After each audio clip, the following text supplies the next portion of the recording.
ನಮ್ಮ ಮಂಗಳೂರು ಸಿಟಿಯಲ್ಲಿ ಈ ಮೊದಲು ಒಂದು ಮರ್ಡರ್ ಕೇಸು ಮತ್ತು 6 ಅಟೆಂಪ್ಟ್ ಮರ್ಡರ್ ಕೇಸ್ ಇದ್ದಂತಹ ಒಬ್ಬ ಆರೋಪಿ ಇತ್ತೀಚೆಗೆ ಎಕ್ಸ್ಟಾರ್ಷನಲ್ಲಿ ಇಳಿದಿದ್ದಾನಂತ ಹೇಳಿ ಕಂಪ್ಲೇಂಟ್ಸ್ ಎಲ್ಲ ಬರ್ತಾ ಇದ್ದಾವೆ.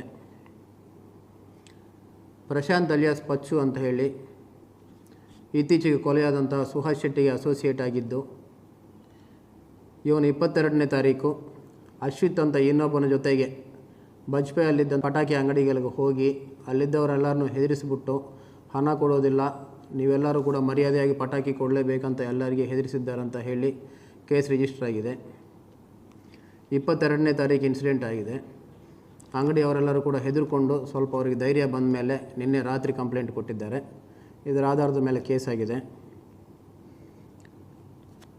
ಈ ಎಕ್ಸ್ಟಾರ್ಷನ್ ಕೇಸಲ್ಲಿ ಪ್ರಶಾಂತ್ ಮತ್ತು ಅಶ್ವಿತ್ ಅಂತ ಇಬ್ಬರು ಆರೋಪಿತರಿದ್ದಾರೆ. ಈ ಅಶ್ವಿತ್ ಮೇಲೆ ಈ ಮೊದಲು ಯಾವುದೇ ಕೇಸ್ ಇಲ್ಲ. ನಾವಂತೂ ಎಲ್ಲರಿಗೆ ಭಾಳ ಕ್ಲಿಯರಾಗಿ ಮೊದಲೇ ಹೇಳಿದ್ವಿ, ಈಗಾಗಲೇ ಪ್ರಕರಣದಲ್ಲಿ ಇದ್ದಂಥವ್ರ ಜೊತೆಗೆ ಯಾವುದೇ ಪ್ರಕರಣ ಇಲ್ಲದವರು ಸುಮ್ಮನೆ ತಿರುಗಬೇಡ ಅಂತ ಹೇಳಿದ್ವಿ. ಸರಿಯಾಗಿ ಕೇಳಿಸಿದ್ದಂಗೆ ಕಾಣ್ತಾ ಇಲ್ಲ, ಯಾರಿಗೆ ಕೂಡ ತೊಂದರೆ ಇಲ್ಲ. ಇನ್ನು ಮುಂದೆ ಕೂಡ ಆಗಿದ್ದರೆ ತೊಂದರೆ ಇರ್ತದೆ.